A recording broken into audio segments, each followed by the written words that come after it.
like him. You know I'm fishing hard. You might just wanna say that we're going up.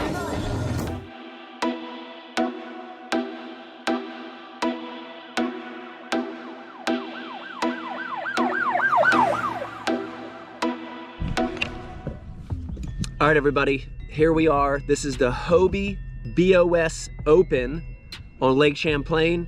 This is only the second professional kayak event I've ever fished. Came in 10th in the first one last year on the Susquehanna River. Looking to have a better tournament. The goal this week is first, second, or third place. The top 3 in this event go to the championship. So trying for a top 3. We're fishing in Ticonderoga. We're fishing for largemouth. Come on, let's watch.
Guys, there's real quick, there's just a big flat rock right here. Yeah, as long as you stay where you're at and just that little border, you're good. Steve, how are you? Look at that one. Perfect.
For that bite. Look at that. 5-pounder. All day I've been waiting for that bite.